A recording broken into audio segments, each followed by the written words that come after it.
Broken and reunited. Broken and reunited. I wake up screaming, and sit bolt upright in my bed. Something next to me startles, and the covers are cast aside as it struggles to get itself free. My eyes turn to it, and the shape of a pony emerges out of the dark and grabs me. Twilight, Twilight, what's wrong? Come back to me, Twilight, she says. Reality comes rushing back in, and I remember where I am. Stargazer? I ask like a scared little filly. My wife leans over and gives me a big hug. I'm so lucky she's there for me, but then she always has been. I dreamed that. I don't remember, but it was something so awful. I say. Shuck. It's okay. You're safe now. Her whispered words begin to calm me down almost instantly. She's right. I am safe now. Think of something happy. Do you remember our first kiss? I giggle. Of course I do. How could I not? I ask. I seek her mouth out with mine and recreate it, lingering over every single familiar but incredible sensation associated with it. I take in as much of her as I can in the low light. Her unkempt dark red mane is hanging down over her eyes just like it did on that night. Back when we should have been studying for finals. When I doubted everything, especially myself, but she showed me the way. The best possible thing that could ever have emerged. And yet... I wonder, sometimes, what would have happened if, you hadn't been gay? She asks, her words gentle and accusing at the same time. Well, I suppose I wouldn't have been so eager to kiss you back that I fell off my chair and sprained my ankle. I laugh quietly. The conversation's practically a tradition between us by this point. I could apologize again, for the 1000th time, but I still won't be sorry. Neither will I, says Stargazer. I glance at the clock, just beyond her on the nightstand. We have to get up in about 20 minutes anyway, and I don't feel like going back to sleep. Instead, I snuggle up under our covers against the most important pony in my world and kiss her hard. She kisses me right back, employing all the little tricks she's learned over the last decade to make it even more thrilling than that first time. Do you think we have some time before Leafy wakes up? She asks. Who? She frowns and gently bonks my horn with an orange hoof. Our son, Dummy. Honestly, has Celestia had you researching memory spells over at the Academy again? I don't care if you're the youngest professor ever. The last time one of those backfired, you couldn't even remember my name for 2 weeks. You were so mad. Celestia still talks about the way you broke into one of the meetings she was having with her cabinet and forbade her from letting me experiment with them ever again. It's a good thing she was so impressed. We've come to accept that we have to share you with one another. But right now, she rolls on top of me. You are all mine, and I intend to pay you back for that thing with the weather vane last week. The door to our bedroom creaks as it opens, and we both suppress a little groan at the interruption. Mommy Sparkle? Mommy Star? Are you okay? I heard yelling. It's fine, Leafy, I say. Mommy had a bad dream, but I'm feeling much better now. I hear the pitter-patter of tiny hooves on my bedroom floor and a oim-trim as the colt leaps into our bed. He clings to my chest, wheezing desperately. Then I'll help you make the bad dreams go away, just like you do for me. I look over to Stargazer, an apology implicit in my eyes. She just smiles, shrugs, and repositions herself behind my back with a hoof draped over me so she can stroke Leafy's mane. I don't fall back asleep, but I spend the next quarter hour sandwiched between the two ponies I cherish more than anything in the world, savoring every second. The alarm goes off too soon. I rouse the little green unicorn clutching my chest from his slumber with a peck on the forehead, and all three of us get out of bed to face the new day. Despite what I said, I still can't quite shake the sense that my dream was important. I take a quick shower and blow dry my mane, preparing myself for another day of research over at the Academy. With a kiss each for my wife and son, I head for the door. Stargazer will take Leafy to school just like she does every morning. She does teach there, after all. Right before I leave, I remember to grab a little shard of topaz out of the pantry. It always pays to stay on the good side of Celestia's pet dragon. Like that. The little guy has a good heart. It's obvious why Celestia made him her assistant.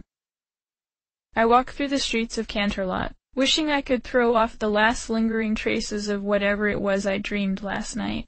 Whenever I try to remember, it's so tantalizingly close, but perpetually out of reach.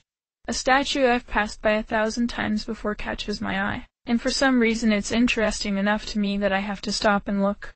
It's a monument, a carving so lifelike that if the 6 ponies it depicts came to life and stepped down from their pedestal, I wouldn't think twice about it. The statue commemorates Trixie Lulamoon and her 5 friends, the ponies who wielded the elements of harmony and redeemed Princess Luna after she returned as Nightmare Moon. What a shame that their heroism cost all 6 of them their lives. I study Trixie's confident gaze that looks out across the city she helped save. Of course, she's been a household name ever since, her story the talk of Canterlot ever since that artificially lengthened night. The tale is well on its way to being immortalized as legend. Supposedly, the 6 had met that very day. I wish I could make friends like that. Sure, I have colleagues at the academy, and of course Stargazer and her friends, but it just isn't the same. Something twinges in the back of my mind, something related to the dream I had last night. Was it about Trixie and her friends? It all seems unusually familiar. I continue walking, getting closer to the academy, but I stop a block away. I look over at the train station I'm passing, and an irresistible impulse wells up inside of me. Before I know it, my hooves have carried me over to the ticket window. What am I doing? It's not at all like me to just skip out on work. Hello, sir. I say. 1, please. On the midday train, going anywhere. Cheapest fares to Ponyville. He replies. For some reason, that sounds like it's exactly where I want to go. Perfect. I throw down a few bits to cover my ticket and walk to the platform the train will be leaving from in 10 minutes. Behind me, the stallion mutters something I don't quite catch about how he had, Justice, gotten that song out of his head. As the train pulls away from the station, I wonder again what I'm doing. This feels important enough to risk Celestia's displeasure at my playing hooky. I can always catch up over the weekend, and in my present state of mind, I wouldn't get anything done anyway. As the train rolls along, the sense of familiarity only grows, as does my confusion at it. I've never even been to Ponyville before, so why do I recognize all the scenery that's passing by my window? The sensation of déjà vu only continues to mount over the next several hours until by the time I arrive at the Ponyville train station. My mind is screaming for me to remember this, but frustrates me when I try. I step off the train and wander into the street. At least on the train I was moving, which gave me the illusion of progress, but now that I'm actually here, I've got no idea what to do next. Oh, hello there. Is this your first time in Ponyville?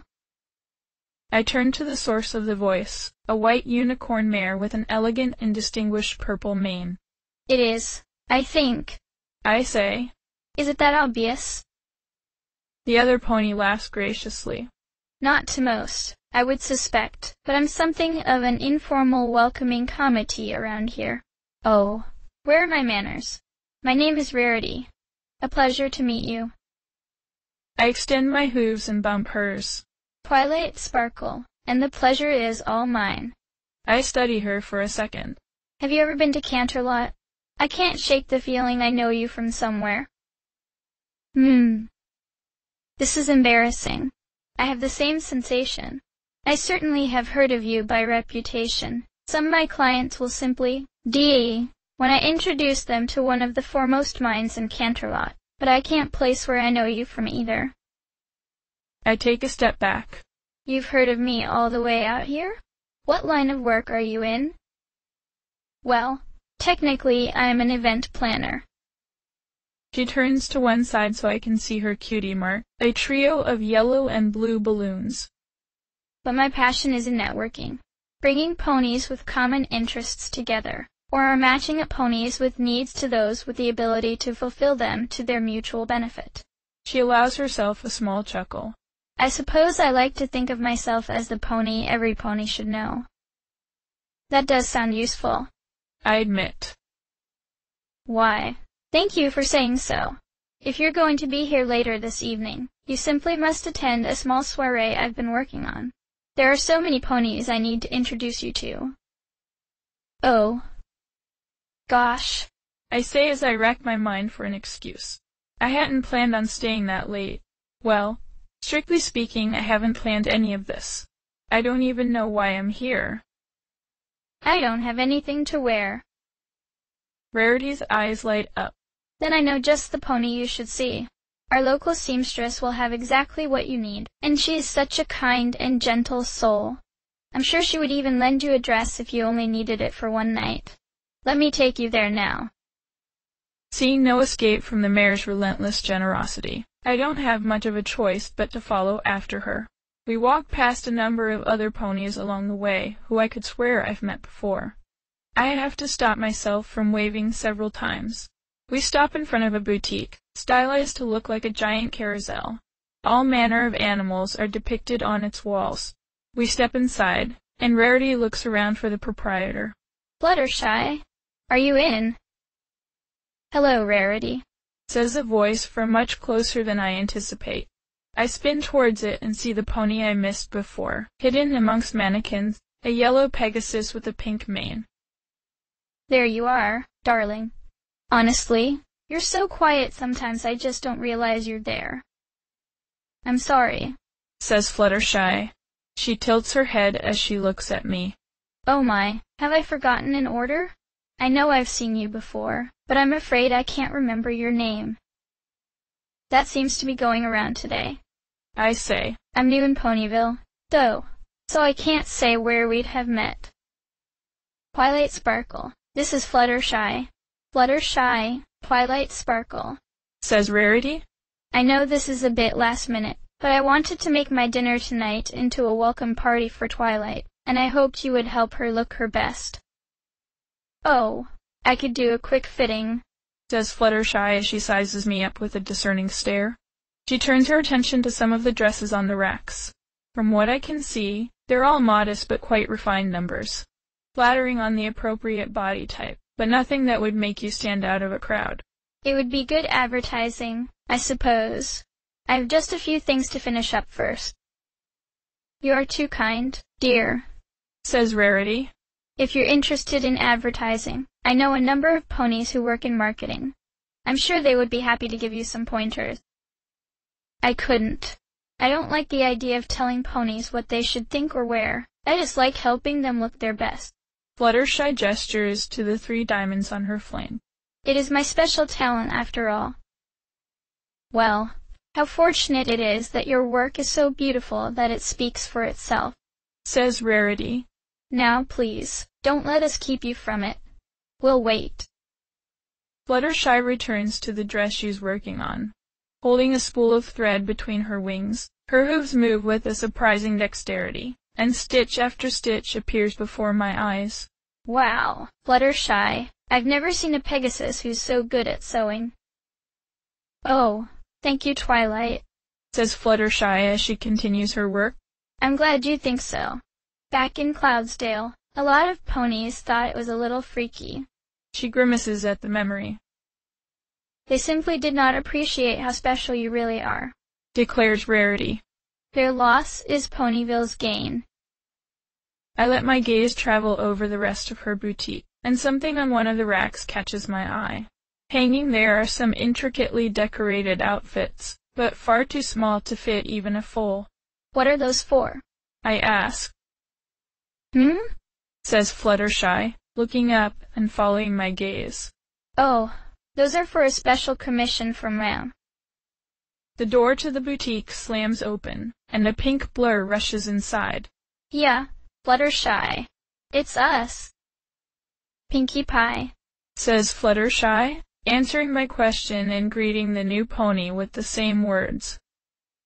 Yep, Arumi. Were you girls talking about me? My ears were burning. She turns to me. Hi, I'm Pinkie Pie, and this is Angel, she says. For the first time I notice that there's a little white bunny riding on her back. Aw, he's so cute. I'm Twilight Sparkle, I say. Pinkie smiles. Angel glares. He'll be even cuter when we dress him up for our show tonight. Hey, you should come see it, says Pinkie. It's very kind of you to extend the invitation, Pinkie, says Rarity. However, I've already asked her to attend my event. Ooh, then we should do the show for you right now. Let's go, Angel. Before I can protest that I don't need to see her show, the bunny hops off her back and over to a nearby corner. Pinkie reaches into her mane and pulls out a hoop that just happens to be on fire. That was in your mane this whole time? I ask, unable to believe my eyes. I have all kinds of questions, but before I can voice them, something tells me that I should just go with it. Yep, says Pinkie. She holds up a hoof to the underside of her chin. Now that I think about it, I bet that's why my ears were burning. Oh, I hate this part. It always looks so dangerous, says Fluttershy as she covers her eyes. Don't worry, Angel's a pro. Watch. With that, she tosses the burning ring into the air. Angel takes off running, building speed as he goes. He leaps up onto Pinkie's back again and carries the momentum as he jumps high into the air. He does a little flip as he soars through the descending hoop, his puffy little tail passing just inches from the flames. Then he lands, and at the very same instant, Pinkie catches the hoop again, holding it above her triumphantly as she falls onto her rear knees. Ta-da! The three of us can't help but applaud at the display, though Fluttershy looks a lot more relieved than impressed. I've been having trouble making out what Pinkie's cutie mark is, but it clicks in my head. 3 pink butterflies, although the pink-on-pink color scheme was making it hard to tell. That was amazing, I say. So you're a rabbit tamer, I take it? Not just rabbits, all kinds of animals, she replies. In fact, I'm friends with just about every animal in Ponyville. Pinkie has performed at a number of my events, says Rarity. It's always quite amazing what her little friends can do. What can I say? I love to make ponies smile, says Pinkie. And I just love to make little outfits for all of them, says Fluttershy. The three of us do make quite the team, I must say, says Rarity. Looking between the three of them, I can't disagree. Their talents really do complement one another nicely. I'm just about to say so when everything explodes. I cry out as the boutique shakes, grabbing a folding screen for support. It isn't enough, and I fall to the ground. I look out the window, and I see a ring of colors, every single part of the rainbow, spreading outwards. The other three are entirely unimpressed. Oh, says Rarity. I had forgotten that it was Tuesday. What was? How did they? Where did that come from? I ask. Ha! Your first rainboom. You're a real Ponyvillian now, says Pinkie, slapping a hoof on my back. They are a little scary if you aren't used to them, says Fluttershy. To answer your question, just follow it back to the center of the ring, says Rarity. You'll likely find the origin over Zap Apple Acres. Zap Apple Acres? Don't tell me you've never had Zap Apple Jam before, says Pinkie. Of course I have. Who hasn't? I knew this is where it came from, though. Indeed, it's Ponyville's biggest export, says Rarity. It's made the farm's owners quite well off over the last few years, after they found a way to produce it regularly. It'll still be a while before I can start on your dress. Why don't you go over and see? I'm sure they would love to meet you, says Fluttershy. I consider it. I might do just that. Now that I think about it, I could swear that something about that explosion felt familiar. Haven't I seen it before from all the way in Canterlot? Like so many other things today, I can't place it.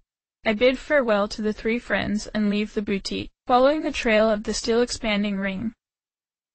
About 10 minutes down the road, I start to find evidence that I'm in the right place. Trees adorned with multicolored apples are planted in neat, even rose in the nearby fields, their rainbow crop dominating the view of the countryside. A few minutes later, I pass under a wrought iron gate and survey the center of the farm. There's a 3-story mansion at the end of the path, dwarfing the barn I can see just behind it. All the equipment scattered around the yard looks top of the line and well maintained. Yeehaw! The cheer makes my ears perk up and draws my attention over to an orange mare, who's waving a beat-up old hat at me. We trot towards one another and meet halfway. Well, howdy there, partner. Name's Applejack. Pleased to meet ya. What brings you all the way out here to the acres? She grabs my hoof and shakes vigorously. I'm Twilight Sparkle. It's my first day here in Ponyville, and when I saw that rainboom, I wanted to come over and investigate. The walkover was nice, too. Your land is really beautiful. She breaks into a grin.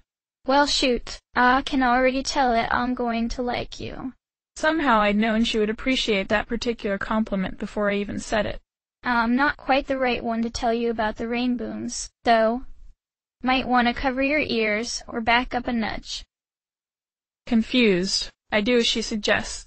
She inhales a huge lungful of air and holds it in for a moment. Hey, Rainbow Dash. Somebody's here who wants to ask you about the rainbooms. She bellows up into the sky. Even with my hooves covering my ears, my head keeps ringing for a few seconds after the sound stops. For a moment nothing happens, but then a projectile with a rainbow contrail zips across the sky, before turning down and coming to rest a few feet above us. The Cyan Pegasus pulls off the goggles she's wearing and shakes out her rainbow mane. She wipes her forehead and flicks the moisture off to the side, making a small dent in the sheen of sweat that runs down her chest, sides, and even her cutie mark of 3 ruby-red apples. Sure, I could use a break. I've been out in the field since sunrise, she says. I guess you heard, but the name's Rainbow Dash. Nice to meet you. She has just the hint of an accent herself, but not nearly to the degree Applejack does. She sets herself down next to Applejack. Twilight Sparkle. That was amazing back there. What did you call it? A rainboom? Sonic Rainboom. And yes, I am pretty awesome, says Rainbow Dash. Applejack rolls her eyes, which doesn't go unnoticed by Dash. She flicks her tail, and wetly slaps it right against the other mare's lightning bolt-shaped, tricolor cutie mark. Applejack gives a little yelp at the impact. Oh, don't pretend you don't love it. I look from one to the other, unsure if I should acknowledge the flirty behavior. Well, I was really impressed. With moves like that, you should try out for the Wonderbolts. Rainbow Dash shrugs. I thought about it, but ended up deciding not to. I have everything I need here, and these guys would be totally hopeless without me around. My family worked this farm for generations perfectly fine before you showed up, Rainbow, says Applejack. Hey, I've got nothing against your family, Agi Ori. After all. She suddenly lunges at Applejack, catching her by surprise with a deep kiss that just goes on and on. I married into it. She finishes when she comes up for air at last. She turns her head and gives me a wink. Turns out I really like the taste of apples. Applejack coughs and sputters. Dashi, come on. So, you two are... Wow. I say. Yeah, wow's a good word for it, says Rainbow Dash. Fell for this one more or less the day I met her. She took a few years to come around to the idea, though. I always preferred stallions, growing up, explains Agi. Sorry, I don't know why I'm telling you all this when we just met. Justice. Feels like I have known you for a long time, somehow. Rainbow Dash makes a loud F-diffa sound and waves a hoof. Mares, stallions, every pony's a little bit rainbow-sexual. Too bad most of them won't ever find out what they missed. So how did you two meet? I ask. Applejack looks over to Rainbow and smiles, giving her cheek a nuzzle despite the sweat. Come on inside and we'll tell you over some tea, she says. We step into the front hall of the mansion, tastefully but ornately decorated, and Applejack leads us to the kitchen. She pulls 3 glasses from the pantry and a pitcher of iced tea from the refrigerator. I take a sip. It's as delicious as it is refreshing. Rainbow Dash, on the other hoof, chugs an entire glass in one go and motions for more. So before I decided I didn't want to join the Wonderbolts, I did want to join the Wonderbolts, begins Rainbow Dash. Practiced all around town, trying to learn the tricks I'd need to impress them. Finally I came up with something that'd knock 'em out of their flight suits when they saw it. The sonic rain boom. So I practiced and practiced and practiced until I was ready to do it for real. She takes another gulp from her refilled glass. Anyway, free tip about sonic rain booms. Don't do your first one heading down towards the ground. Although I guess that won't help either one of you unless you magically grow a pair of wings somehow. I've had bad crashes before, but that one was worse than most. I totally pulled it off though. Anyway, Applejack cuts in. I was just on my way to the big Appaloosa rodeo competition. Spend a couple months a year out on the tournament circuit. Guess I'm a pretty competitive pony, as this one knows. She pats Rainbow Dash on the back. Was leaving for my train when bam, sonic rain boom right over my head. Well, probably ran faster than all I ever had before trying to follow the trail where she landed. Meanwhile, around me the apples are turning all kinds of colors. Found a crater in the southern field, and her right in the middle of it. Right, so first thing I see when I come to is this gorgeous mare leaning over me. Glowing blonde mane, adorable freckles, the whole 9 yards. Says Rainbow, jumping into the story with a practiced ease that makes me think the two of them have done this many, many times before. Naturally, I played it suave and cool. As I recall, you'd broken a wing and were crying for your mommy. But, like, in a totally suave and cool way, insists Rainbow Dash. We took her in and patched her up. It was only neighborly. Wasn't until hours later we noticed we'd both gotten our cutie marks during the whole ordeal. Once my granny figured out that the rain boom had turned our crop into zap apples, we hired her on the spot. After I worked out the kinks and got the rain boom down cold, we started making zap apple jam full-time. I thought I'd been working hard before, but these ponies really cracked the whip at me, even though sometimes I asked for it. Applejack goes all red again. Rainbow Dash. That's private, she hisses. Rainbow Dash nearly spits up her tea, giggling. I only meant that I was one lazy little field hoof back then, Jackie, she says. Then she turns to me with a grin. That other stuff came later. Applejack swats her, but the smile on Rainbow's face lets me know she thinks it was worth it. So it worked out for both of us. AJ and the rest of her family got the money to fix this place up. I got a steady job and, oh yeah, we both ended up with the mare of our dreams. She leans over to me conspiratorially, and stage whispers into my ear. Just between us, AJ got the better deal. Another swat, another laugh, another kiss, and the two of them end up leaning against one another, Applejack's left foreleg intertwined with Rainbow Dash's right. They both look utterly content. I glance at the clock. Oh, wow. I didn't realize how late it was getting. I need to head back into town. I say. Feel like some company? Asks Applejack. I'll come too, says Rainbow Dash. There's something there I need to do. There is? What's that? Asks Applejack. Rainbow Dash blinks several times at the question. I don't know. I just know there's something important I need to do. She shrugs. I'll probably remember when I get there. The three of us set out from the farm back towards the boutique. We're almost there when we run into Pinky, Rarity, and Fluttershy coming the other way.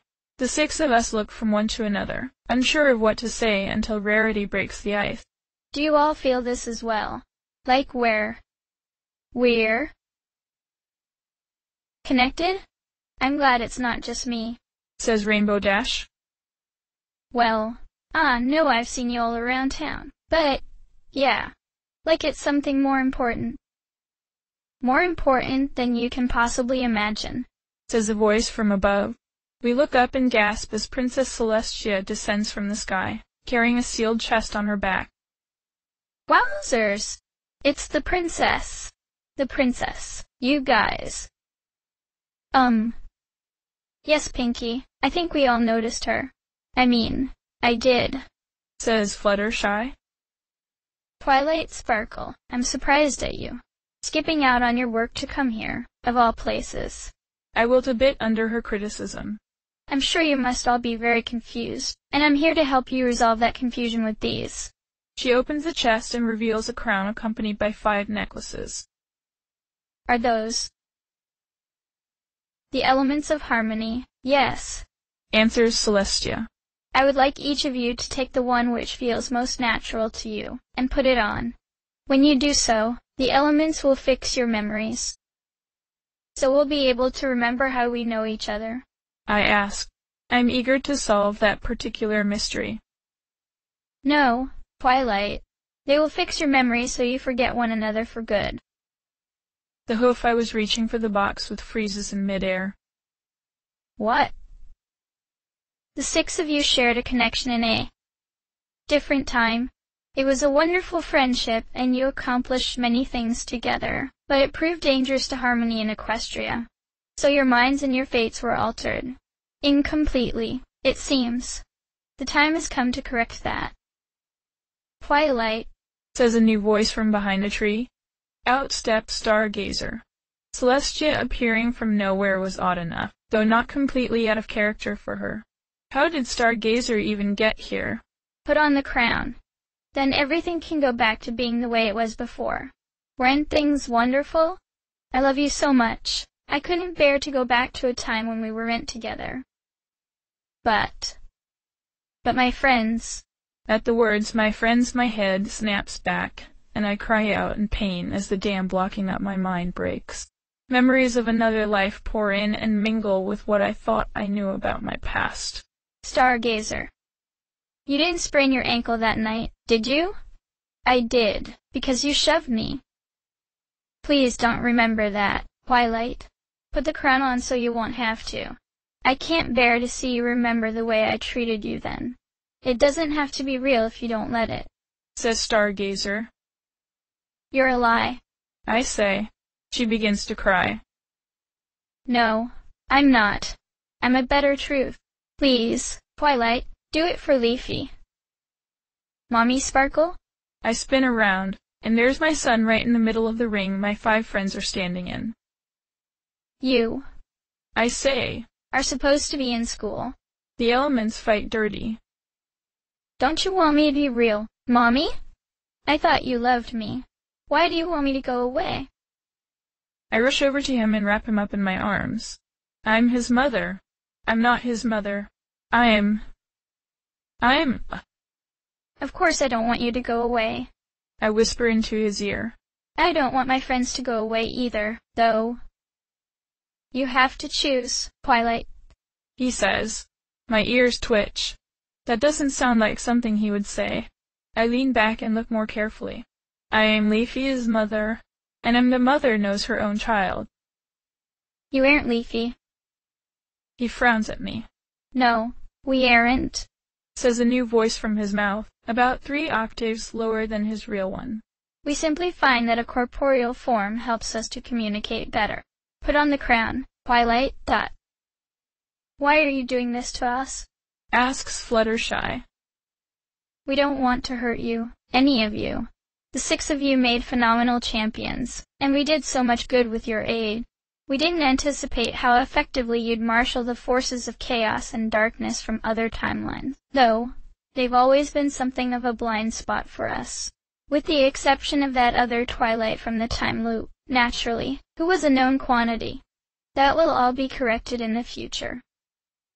What do you mean by corrected? You fulfilled your destiny, and gave us a great boon by doing so. Under our guidance, your actions vastly expanded our influence through enabling the existence of the regalia. Yet the process left you profoundly dissatisfied, which would have led to you and your friends investigating the regalia as Star Swirl did and possibly undoing us once again. We discovered a mutually beneficial solution, and arranged things through Star, Swirl, and Princess Sparkle to bring you into a situation where we'd be able to bestow an entirely new life upon you. One where you would find no need to look into our nature. You weren't supposed to remember the other timeline at all, but your connection to one another is. Stubborn. This isn't a punishment, Twilight. It's a reward if you'll only just accept it. So, what? Happily ever after for Equestria? I ask. No. Equestria is a failure. We were close. Much closer than with the worlds that came before, but we haven't succeeded in creating a perfect harmony yet. Not Leafy explains. You all did well. We'd say you get an A- as a species. So live a happy, uneventful existence, and a few centuries down the line we'll wipe the final remnants of this world away and start from a clean slate. The colt puts a hoof to his chin and considers this. Perhaps a race of sentient ostriches next time. I won't let that happen. Somehow, I'll stop you. We deserve to live. Ponies aren't just pawns in some stupid game, or variables in an experiment. We understand that the news is upsetting. That's why once we're finished here and you accept the inevitable, we'll remove your memories of all that you've learned.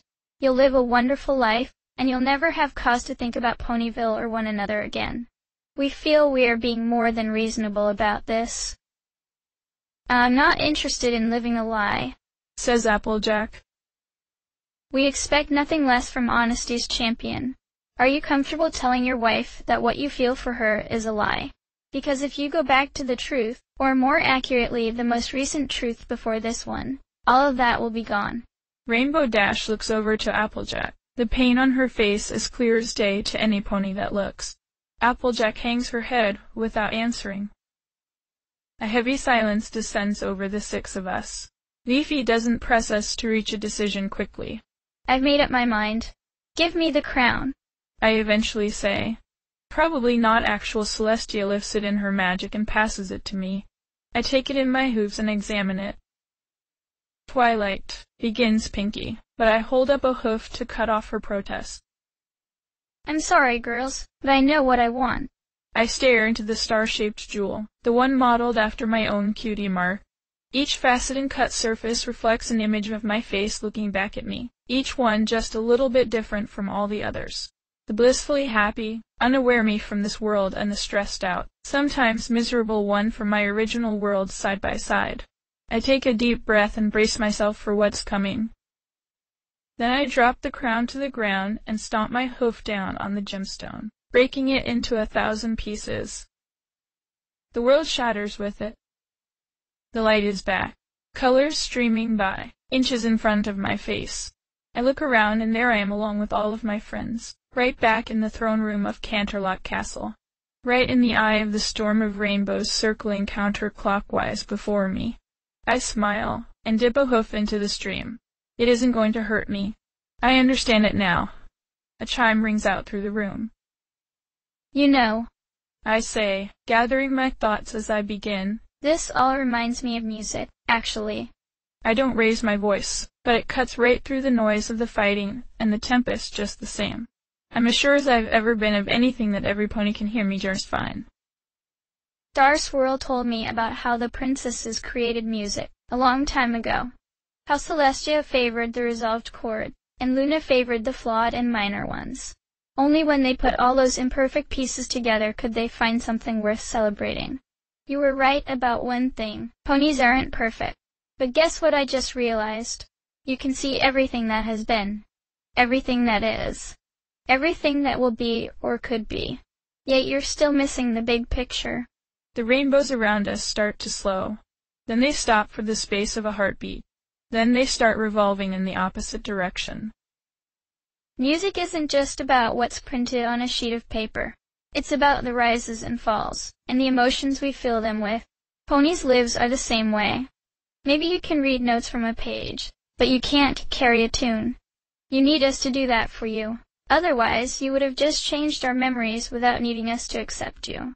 And I very much do not accept you. Without us, you're just a bunch of gaudy costume jewelry. A new light catches my eye from behind me. I glance back and see that it's swelling from the chests of the 5 most important ponies I've ever known, from just where a necklace would rest if they were wearing any. The regalia might be great amplifiers for the elements, but they aren't their source. I'm Twilight Sparkle. You were scared of me before, and you have no idea how right you were. I've seen what you planned for Equestria. I've been on the other side of your wall, and I came back. It's dull and empty, just an eternal white void. Monotonous. That literally means one tone. Dumb? The power pouring out of my friends is matching that of the regalia blow for blow. I can feel the crackling rage and frustration billowing off of them. They aren't used to being defied like this. Tough. Somewhere along the way you should have learned. A monotone. A fresh burst of light pours out of us, overwhelming anything I've ever seen the elements do before.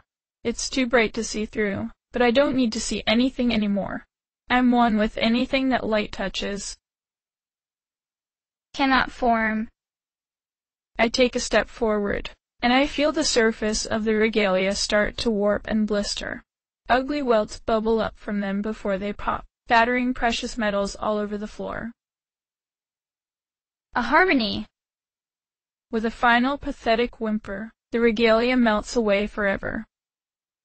I fall to the floor, completely drained and just as completely satisfied. Across the room, Celestia's jaw hangs open and her eyes are wide. Melted gold from the piece of slag on her head that used to be the element of magic runs down the side of her face, but I don't think she's noticed yet. The remains of the crown slip off her head and land with a wet slap in a semi-liquid puddle. Celestia's mane and coat are singed around the edges, but other than that, she's no worse for wear. Luna and Star Swirl are looking over at us too. For a long time, no pony says anything. That was awesome, says Rainbow Dash finally. With the silence broken, all 5 of my friends begin to talk at once, confirming to one another that yes, that did really just happen. My only warning of what's about to happen next is the clatter of a wooden baseball bat falling to the floor, and before I can turn around the body pouncing on me undoes any progress I've made at rising up again. You're okay. You're okay. When I saw the princess try to blast you, I thought, says Azalea. Then she gives up on words and just starts peppering me with little kisses. At some point, we're going to have a conversation about the appropriate times and places for surprise tackle hugs. But moments like this one are certainly going in the approved category. I'm fine, Azalea. Never better. I lie. This almost feels like cheating on the wife I've never had, but remember spending a lifetime with. I remember everything. I try to push away the nagging little guilty thoughts, and at least for the moment, I succeed. Azalea stops mid-kiss. Her lips press against my cheek and the tip of her tongue gives my skin a few experimental pokes before she pulls away, confused. Why do you taste like oranges? I chuckle.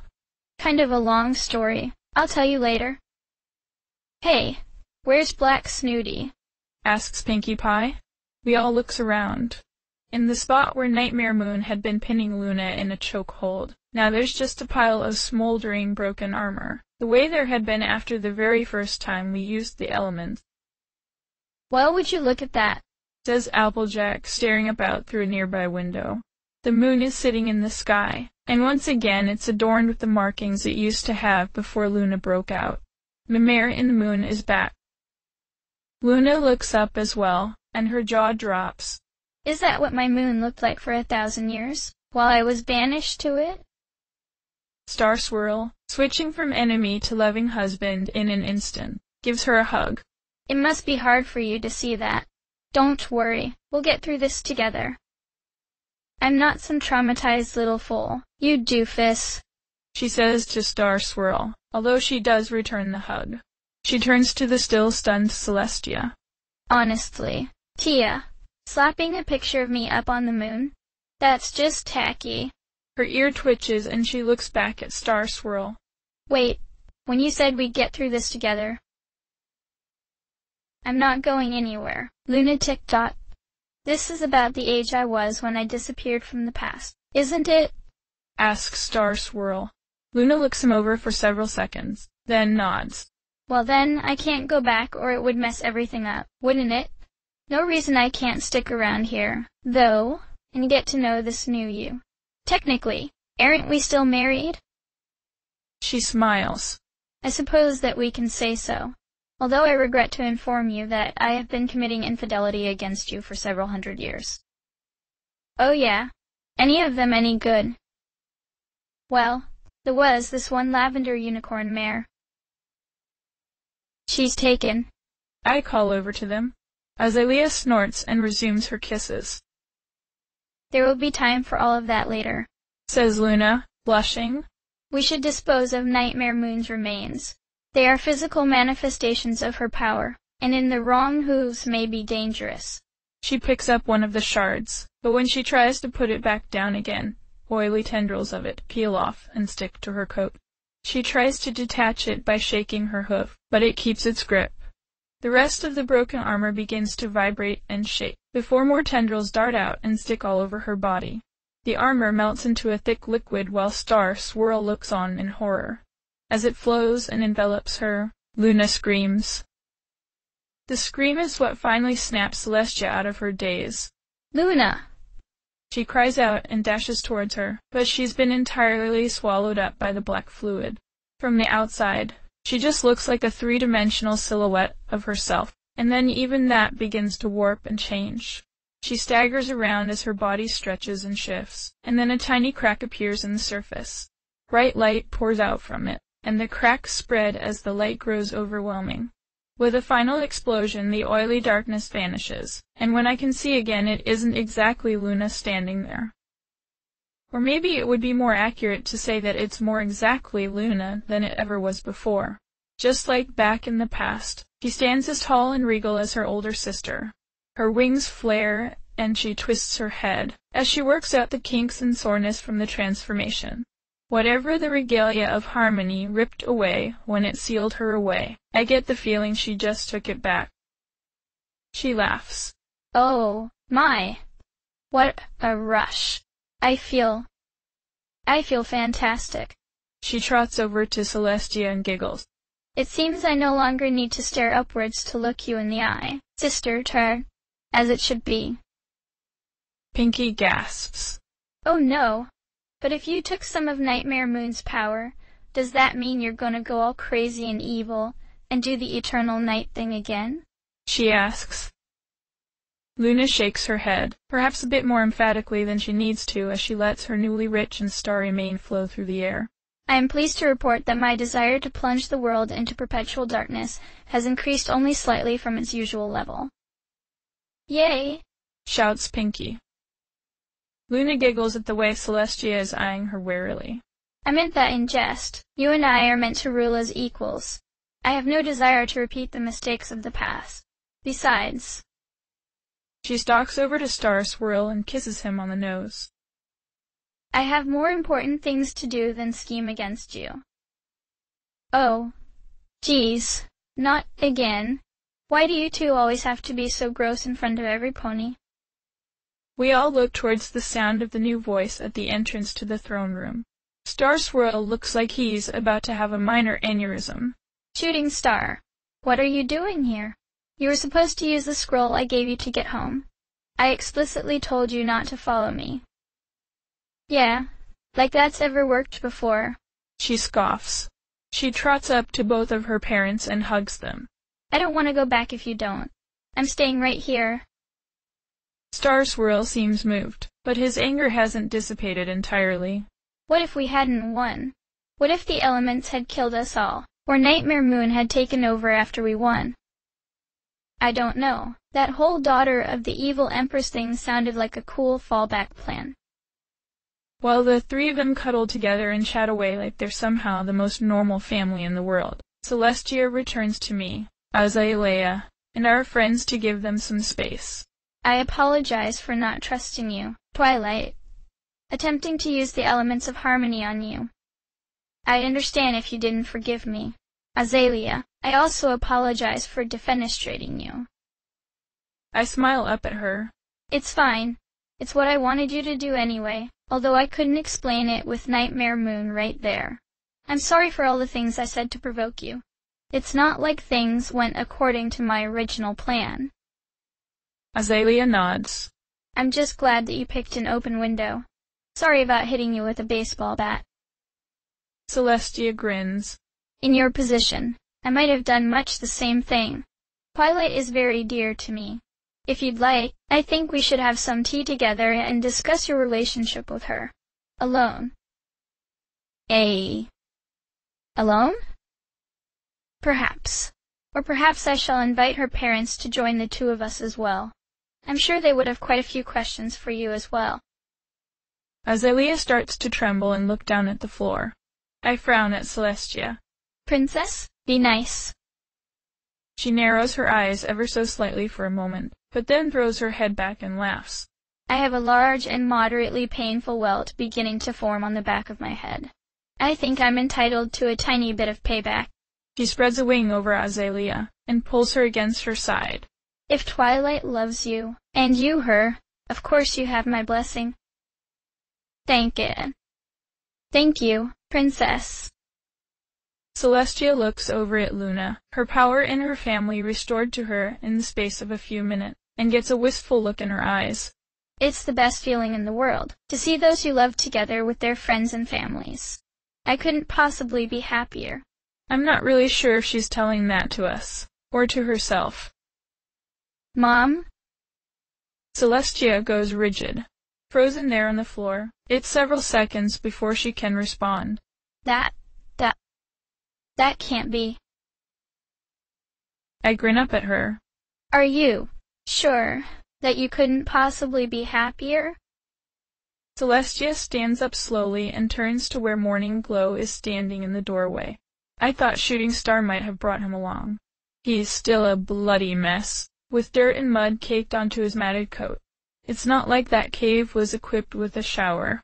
They stare at each other for almost a minute, neither of them able to believe their eyes. Glowy?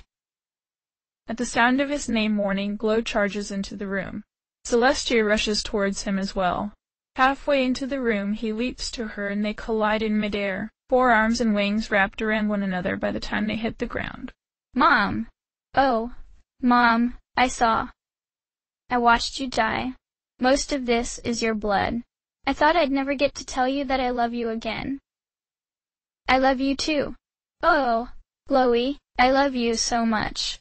So much. My baby. Wait, who are these ponies? I remember Star Swirl, and his letter mentioned Shooting Star, but who's the new guy? Asks Rainbow Dash. That's Morning Glow, Celestia's son. I explain. Princess Celestia has a son. Since when? I look over at the two of them, clinging to each other like they're never going to let go again, with tears streaming down both of their faces. Celestia is gently rocking back and forth as she whispers something just for the two of them into Morning Glow's ear. Since right now. Rarity gasps. Do you realize what this means? With all these ponies from the past coming to live in our time? My mind races.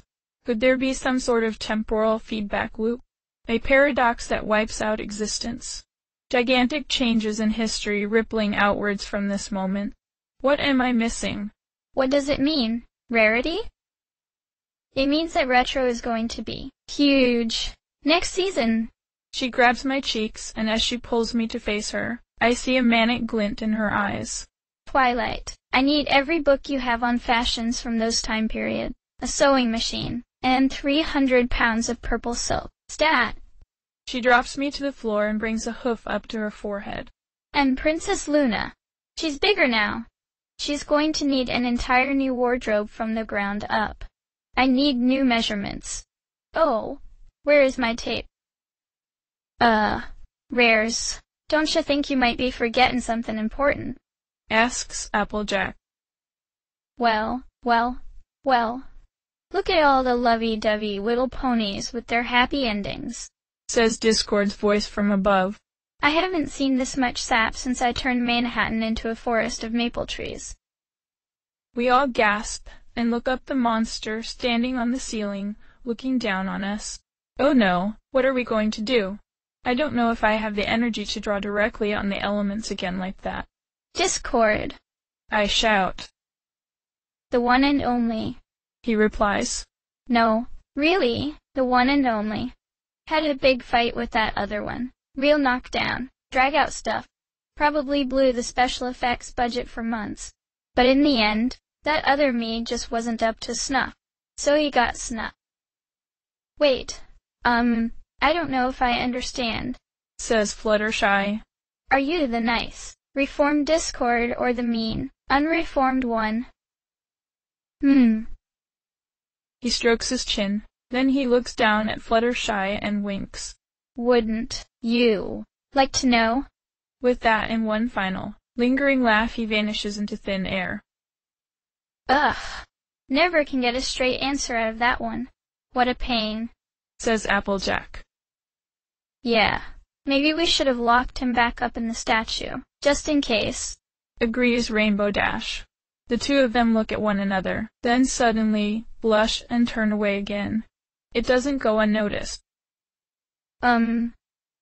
Rarity, says Fluttershy, changing the subject. If you're making a whole new line of retro-inspired period works, do you want any help? I mean, I still remember a lot about how to design and sew from that other place. Oh, I couldn't possibly impose on you like that, Fluttershy. I'm sure some of my connections can help me acquire the labor that I need. Assuming, that they do still exist. Besides, if you were in my boutique, who would look after your animals? Ooh, I will. Pick me. Pinky bounces into the air, waving her hoof to draw their attention. Do you think I could teach a ferret to do a backflip? Wait, do you all remember everything the elements did to us? I asked.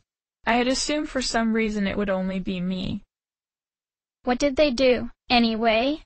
Asks Azalea. How did you know you needed to attack Canterlot with Discord and Nightmare Moon?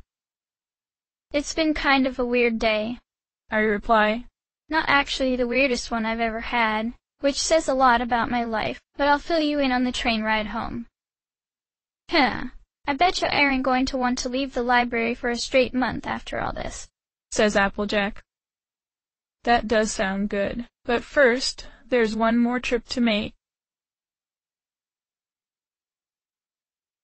A week later, I push open the door of a small flower shop in Trottingham, the jingling of the bell announcing my presence.